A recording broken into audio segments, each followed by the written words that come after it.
नमस्कार दोस्तों, मैं नीरज द्विवेदी एक बार पुनः आप सभी लोगों का आपके अपने YouTube channel study with Neeraj में हार्दिक स्वागत करता हूं।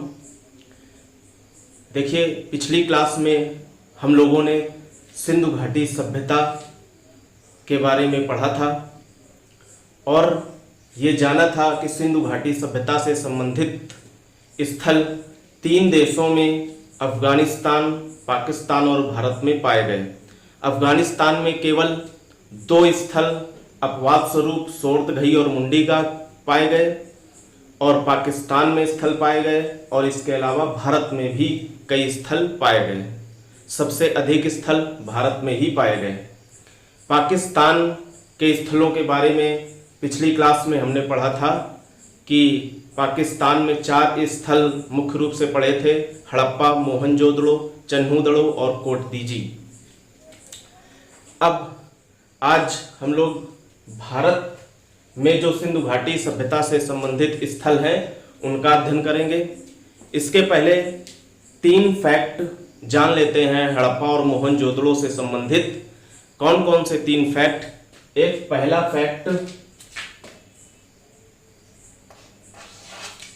देखिए हमने कल बताया हुआ था कि हड़प्पा से जो अवशेष प्राप्त हुए उसमें लिखाया था कि अन्न भंडार के केंद्र प्राप्त हुए हड़प्पा में। तो हड़प्पा में अन्न भंडार के कई जगह केंद्र प्राप्त हुए हैं और इसी प्रकार से मोहनजोदड़ो में एक खास अवशेष प्राप्त हुआ है, उसको भी नोट कर लेंगे कल की क्लास में ही। क्या अवशेष प्राप्त हुआ मोहनजोदड़ो में? मोहनजोदड़ो में एक विशाल अन्नागार प्राप्त हुआ है जिसको धान्य कोठार भी कहा जाता है।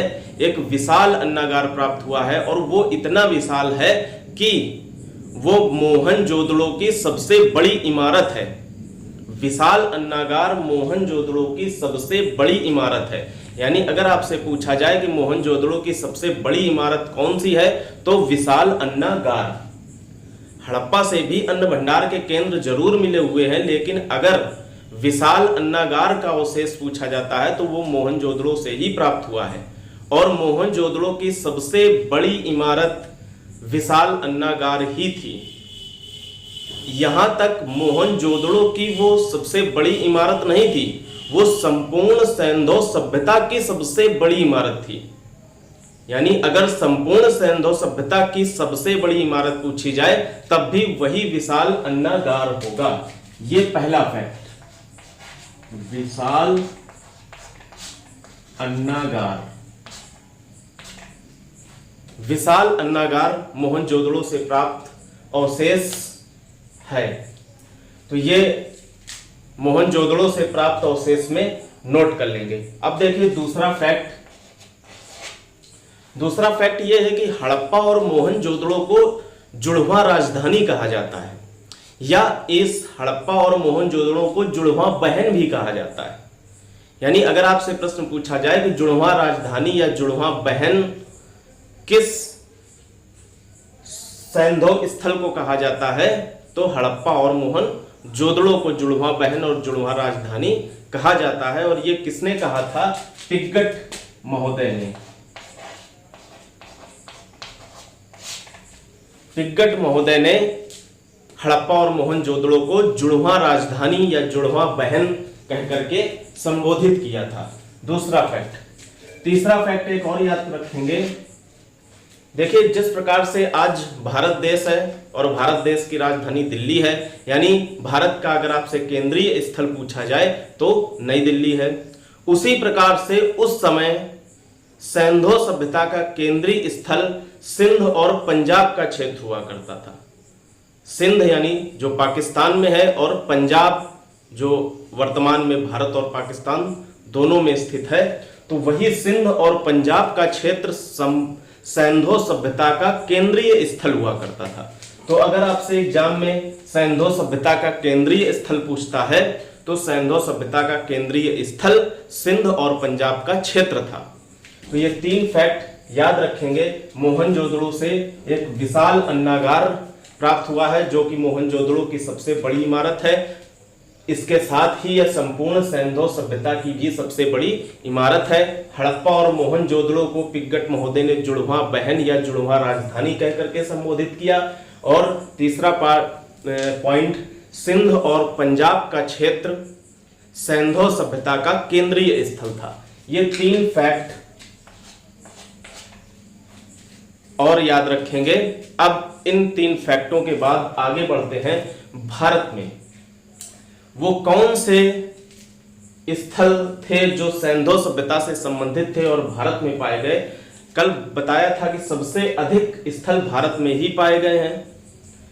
तो सबसे अधिक स्थल भारत में पाए गए, जो महत्वपूर्ण स्थल हैं जिनसे प्रश्न बनते हैं, उनको हमने नोट किया हुआ है, एक एक करके समझेंगे। देखिए, सबसे पहला स्थल रोपड़। रोपड़ कहां पर है?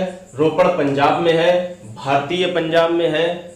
और स्थान का नाम कौन सा है? रूपनगर एक जगह है, उसी रूपनगर जगह में क्या पड़ता है? रोपड़ पड़ता है। ये तो रोपड़ की स्थिति हो गई कि रोपड़ कहां स्थित है। दूसरी चीज देखिए, रोपड़ किस नदी पर स्थित है? रोपड़ सतलज नदी पर स्थित है। रोपड़ के खोजकर्ता कौन थे? बीबी लाल थे। रोपड़ से अवशेष कौन कौन से प्राप्त हुए? देखिए, रोपड़ से 2 अवशेष मुख्य रूप से प्राप्त हुए, ये आपको याद रखने हैं। एक तो मानव के साथ कुत्ते को दफनाने का साक्ष्य, यानी मानव के साथ कुत्ते को दफनाया गया है, ऐसा साक्ष्य अगर सबसे पहले मिलता है तो रोपड़ में मिलता है।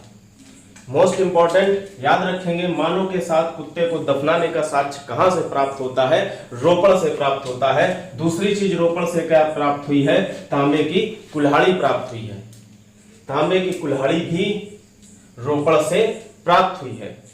तो ये 2 अवशेष रोपड़ से संबंधित याद रखेंगे। अब रोपड़ से संबंधित विशेष बात क्या है? रोपड़ से संबंधित विशेष बात यह है कि 1947 को जब हमारा देश स्वतंत्र हुआ तो स्वतंत्रता के बाद सैंधव घाटी सभ्यता से संबंधित स्थलों को खोजने के लिए खुदाई प्रारंभ की गई।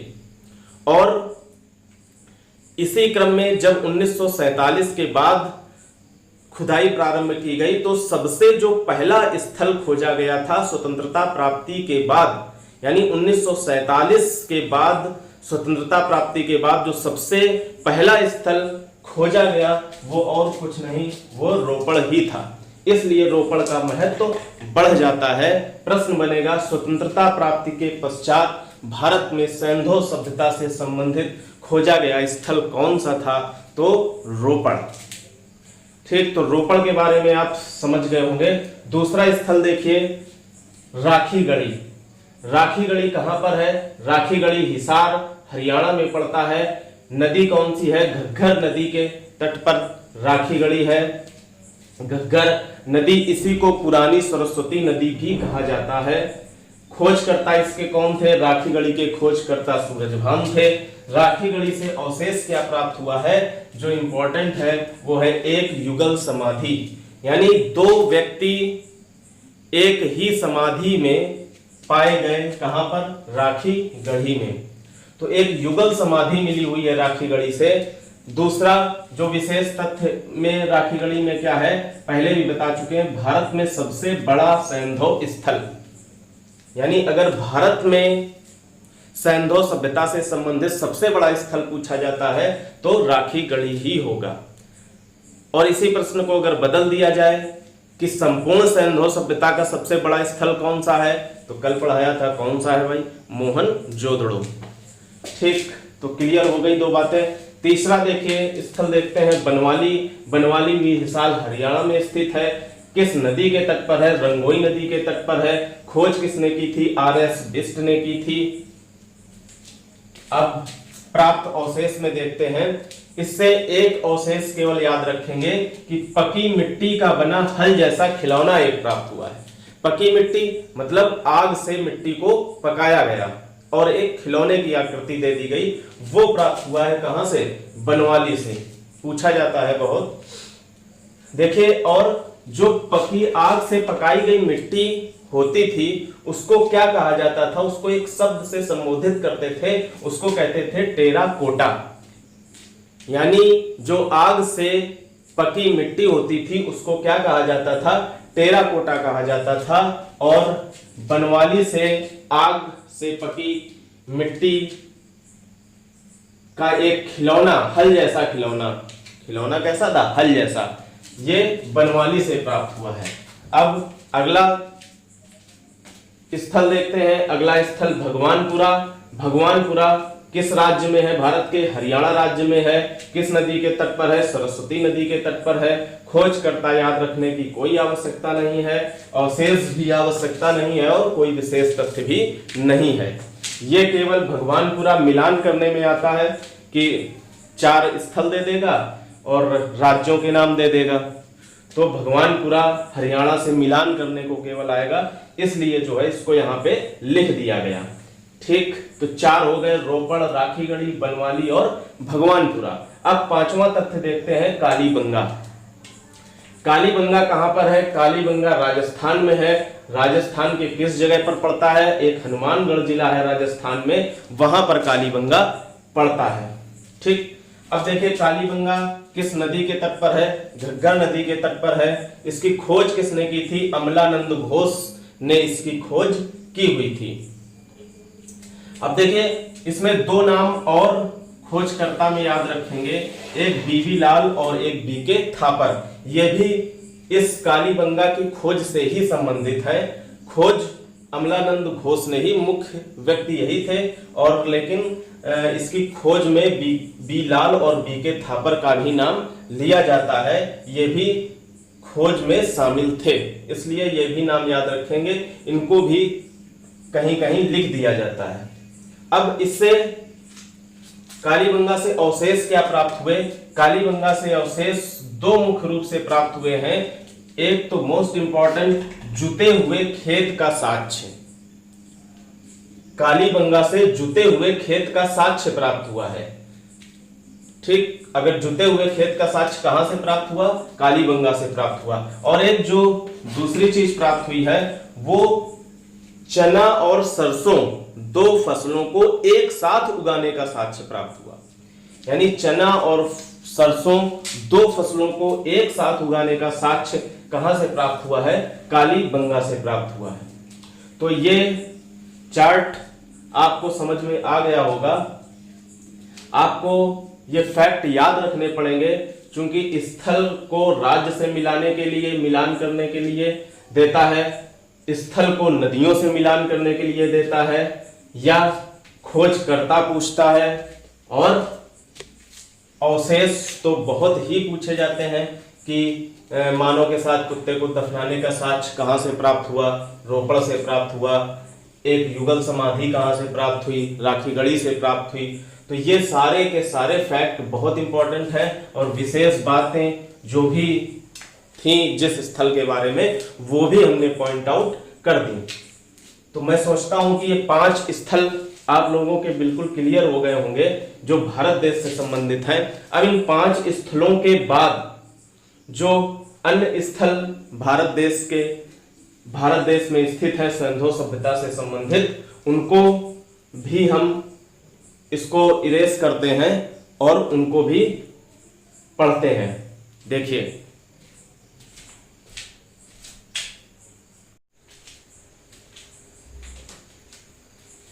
हाँ दोस्तों, देखिए हम लोग कालीबंगा स्थल पढ़ रहे थे। कालीबंगा में कौन कौन से अवशेष प्राप्त हुए? तो कालीबंगा से 2 अवशेष हम लोग पढ़ चुके थे। कालीबंगा से पहला अवशेष जो पढ़ा वो था जुते हुए खेत का साक्ष्य। जुते हुए खेत का साक्ष्य प्राप्त हुआ कालीबंगा से। जुते हुए खेत का साक्ष्य प्राप्त हुआ, इसका मतलब हल का प्रयोग किया जाता था। यानी दूसरे शब्दों में अगर ये कह दिया जाए कि हल के प्रयोग का साक्ष्य कहां से मिला, तो कालीबंगा से ही मिला। यानी जुते हुए खेत का साक्ष्य या हल के प्रयोग का साक्ष्य कालीबंगा से प्राप्त हुआ। दूसरी चीज बताई थी कि 2 फसलों चना और सरसों को एक साथ उगाने का साक्ष्य भी कालीबंगा से प्राप्त हुआ। और अन्य अवशेषों में भी कुछ याद रखेंगे। खोजकर्ता और नदी किस राज्य में है ये बता चुके हैं अभी। तो कुछ अवशेष और याद रखेंगे, इंपॉर्टेंट है कालीबंगा से संबंधित। एक तो 7 अग्निकुंड का साक्ष्य प्राप्त हुआ है। अग्निकुंड या हवन कुंड जो होता है उसका साक्ष्य 7 अग्निकुंड वहां पर मिले हुए हैं। दूसरी चीज काले रंग की चूड़ियां मिली हुई हैं। देखिए कालीगंगा का शाब्दिक अर्थ ही होता है काले रंग की चूड़ियां। तो काले रंग की चूड़ियां भी कहां से प्राप्त हुई हैं? कालीगंगा से प्राप्त हुई हैं। एक ये भी तथ्य याद रखेंगे, जो भूकंप का प्राचीनतम साक्ष्य है, भूकंप का प्राचीनतम साक्ष्य भी कालीगंगा से प्राप्त हुआ है। तो 5 अवशेष कालीगंगा से प्राप्त हुए हैं, ये याद रखेंगे। चलिए अब अगला स्थल देखते हैं, लोथल। लोथल कहां पर स्थित है? लोथल गुजरात के अहमदाबाद शहर में स्थित है। किस नदी पर है? भोगवा नदी पर है। खोजकर्ता कौन थे? SR राव थे। लोथल से अवशेष कौन से प्राप्त हुए? चावल का प्रथम साक्ष्य। अगर आपसे पूछा जाए चावल का प्रथम साक्ष्य कहां से प्राप्त हुआ है, तो चावल का प्रथम साक्ष्य लोथल से ही प्राप्त हुआ है। दूसरी चीज फारस, ईरान, फारस को ही ईरान देश कहते हैं, फारस की एक मोहर प्राप्त हुई है। कहां से? लोथल से। तो लोथल से फारस देश की एक मोहर प्राप्त हुई है। देखिए फारस की मोहर लोथल से प्राप्त होना इस बात का संकेत करता है कि फारस देश से हमारे सैंधो सभ्यता से व्यापार हुआ करते थे, व्यापार होते थे, तभी तो मोहर प्राप्त हुई। वहां की मोहर यहां पर प्राप्त हुई है और यहां की मोहरें फारस में भी प्राप्त हुई हैं। देखिए मोहर क्या होते थे? मोहर कोई मुद्राएं नहीं होती थी, पर्टिकुलर मोहर कोई मुद्राएं नहीं होती थी। मोहर का प्रयोग अपनी वस्तुओं के पहचान के लिए किया जाता था। मोहर का प्रयोग अपनी वस्तुओं के पहचान के लिए किया जाता था, ये मुद्राएं नहीं होती थी। हाँ ये जरूर है कि इनका प्रयोग मुद्रा के रूप में व्यापार आदि में होता था, लेकिन ये बिल्कुल एक तरीके से मुद्राएं नहीं थी। ठीक, अगला देखते हैं, लोथल से 3 युगल समाधियां प्राप्त हुई हैं। अभी हमने एक युगल समाधि बताई थी, कहां से प्राप्त हुई है? राखी गढ़ी से बताया था। यहां से 3 युगल समाधियां प्राप्त हुई हैं। अगली चीज गाय व घोड़े की मृण मूर्ति, यानी मिट्टी की मूर्ति, गाय और घोड़े की मिट्टी की बनी मूर्ति भी लोथल से प्राप्त हुई है। तो ये 4 साक्ष्य, 4 अवशेष लोथल से प्राप्त हुए हैं। अब देखिए लोथल के बारे में महत्वपूर्ण तथ्य, लोथल क्या था? लोथल सिंधु घाटी सभ्यता का एक बंदरगाह था। इसको बंदरगाह कह दें या पत्तन कह दें या गोदीबाड़ा या डाकयार्ड, एक ही बात है। तो लोथल जो था सिंधु सभ्यता का एक बंदरगाह था। इस बंदरगाह में भी 3 बातें याद रखेंगे। पहली बात क्या थी कि सबसे प्राचीनतम बंदरगाह, अगर सबसे प्राचीनतम बंदरगाह देखा जाए तो सबसे प्राचीनतम बंदरगाह के रूप में अभी तक लोथल की ही पहचान हुई है, यानी लोथल सबसे प्राचीनतम बंदरगाह माना गया है। पहली बात। दूसरी बात इस बंदरगाह की क्या है? दूसरी बात यह है कि ये बंदरगाह संपूर्ण सिंधु सभ्यता का सबसे बड़ा बंदरगाह था। संपूर्ण सिंधु सभ्यता का सबसे बड़ा बंदरगाह था। दूसरी बात। तीसरी बात क्या याद रखेंगे? तीसरी बात ये याद रखेंगे कि संपूर्ण सिंधु सभ्यता की अगर सबसे बड़ी संरचना पूछी जाए, संपूर्ण सिंधु सभ्यता की सबसे बड़ी संरचना कौन थी, तो सबसे बड़ी संरचना ये बंदरगाह ही थी। कई चीजें आ गई। संपूर्ण सिंधु सभ्यता का जो सबसे बड़ा स्थल था वो मोहनजोदड़ो था। संपूर्ण सिंधु सभ्यता की सबसे बड़ी जो इमारत थी वो मोहनजोदड़ो से प्राप्त विशाल अन्नागार था। अगर सिंधु सभ्यता से संबंधित सबसे बड़ी संरचना पूछी जाती है तो ये लोथल से जो बंदरगाह प्राप्त हुआ है, पत्तन प्राप्त हुआ है, यही सही होगा। अगला चलते हैं धौलावीरा। देखिए धौलावीरा का शाब्दिक अर्थ क्या होता है? धौलावीरा का शाब्दिक अर्थ होता है कुआं, सफेद कुआं। धौलावीरा का शाब्दिक अर्थ क्या होता है? धौलावीरा का शाब्दिक अर्थ सफेद कुआं होता है। धौलावीरा किस राज्य में स्थित है? भारत के गुजरात राज्य में स्थित है। किस नदी के तट पर है? मानसर और मनहर नदियों के मध्य स्थित है धौलावीरा। धौलावीरा मानसर और मनहर नदियों के मध्य स्थित है। इसकी खोज किसने की थी? इसकी खोज जेपी जोशी ने की थी। अब धौलावीरा से कौन से अवशेष प्राप्त हुए, इस बात को नहीं याद रखना है, इससे अवशेष महत्वपूर्ण नहीं है। इसमें इसके संबंध में कुछ विशेष बातें हैं, तो विशेष तथ्य जो यहां लिखते थे इधर लिख दिए गए हैं।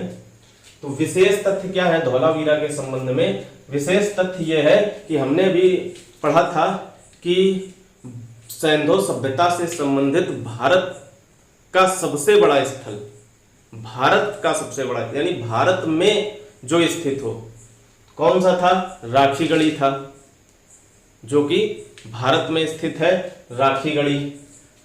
इसी प्रकार से जो धौलावीरा है वो भारत में स्थित सैंधो सभ्यता का दूसरा सबसे बड़ा स्थल है। भारत में स्थित, अगर संपूर्ण सैंधो सभ्यता का पूछा जाता है तो संपूर्ण सैंधो सभ्यता का तो मोहनजोदड़ो है। अगर भारत में स्थित पहला राखीगढ़ी, दूसरा धौलावीरा। ठीक। दूसरी जो महत्वपूर्ण बात यह है कि धौलावीरा में सबसे उन्नत जल प्रबंधन व्यवस्था देखने को मिलती है। धौलावीरा का अर्थ ही है सफेद कुआं, तो इसी आधार पर जो है सबसे अगर उन्नत जल प्रबंधन व्यवस्था संपूर्ण सैंधो सभ्यता में देखने को मिलती है तो वो स्थान है धौलावीरा। तो ये सारे तथ्य हो गए। कुछ अन्य स्थल बताए, लोथल के बाद कालीबंगा के बाद लोथल और धौलावीरा। एक दो स्थान और बचे हैं, इनको हम अभी नोट करते हैं और इनको भी बताते हैं। हाँ, तो देखिए दो स्थल और देख लेते हैं, दो स्थल शेष बचे। एक रंगपुर, रंगपुर किस राज्य में है? गुजरात राज्य में है। किस नदी के तट पर है? मादर नदी के तट पर है। इसके खोजकर्ता कौन थे रंगपुर के? S.R. राव। इस रंगपुर के खोजकर्ता S.R. राव थे। यही S.R. राव लोथल के भी खोजकर्ता थे। अब रंगपुर से अवशेष क्या प्राप्त हुए? चावल का साक्ष्य प्राप्त हुआ है। देखिए चावल के साक्ष्य सिंधु घाटी सभ्यता से बहुत कम प्राप्त हुए हैं, इसलिए चावल पर फोकस किया जा रहा है। चावल का जो प्रथम साक्ष्य है वो लोथल से मिला हुआ है, यानी चावल का प्रथम साक्ष्य अगर पूछा जाता है तो लोथल से मिला हुआ है, और लोथल के साथ साथ रंगपुर से भी चावल के साक्ष्य प्राप्त हुए हैं। रंगपुर के संबंध में इतना ही। अब अगला देखते हैं सुरकोटडा। सुरकोटडा स्थल भी गुजरात राज्य में स्थित है। देखिए गुजरात राज्य में अधिकांश स्थल खोजे गए, बल्कि स्वतंत्रता प्राप्ति के बाद अगर पूछा जाए कि सबसे अधिक स्थल किस राज्य में खोजे गए सैंधो सभ्यता से संबंधित, तो स्वतंत्रता प्राप्ति के बाद सबसे अधिक स्थल गुजरात राज्य में ही खोजे गए। तो इसी के तहत सुरकोटडा गुजरात में, नदी किस नदी के तट पर? सरस्वती नदी के तट पर। खोज किसने की थी? जेपी जोशी ने की हुई थी। सुरकोटडा के संबंध में एक जो महत्वपूर्ण पॉइंट है वो है सुरकोटडा से घोड़े की हड्डी के अवशेष प्राप्त हुए हैं। यानी घोड़े का अगर वास्तविक प्रमाण देखा जाए कि सैंधो सभ्यता में घोड़े होने का वास्तविक प्रमाण कहां से प्राप्त हुआ है, तो वो सुरकोटडा से ही प्राप्त हुआ है। हालांकि इसके पहले आप पढ़ चुके थे कि घोड़े तथा गाय की मृण मूर्ति का अवशेष लोथल से प्राप्त हुआ है, लेकिन अगर सुरकोटडा ऑप्शन में है तो सुरकोटडा ही सबसे महत्वपूर्ण अवशेष घोड़े होने का सुरकोटडा ही देता है। यानी सुरकोटडा सबसे अधिक प्रमाणित करता है कि घोड़ा सिंधु घाटी सभ्यता में हुआ करते थे, क्योंकि घोड़े की हड्डी का अवशेष मिला हुआ है। अगला देखते हैं सुरकोटडा से कलश समाधान के साक्ष्य प्राप्त हुए हैं।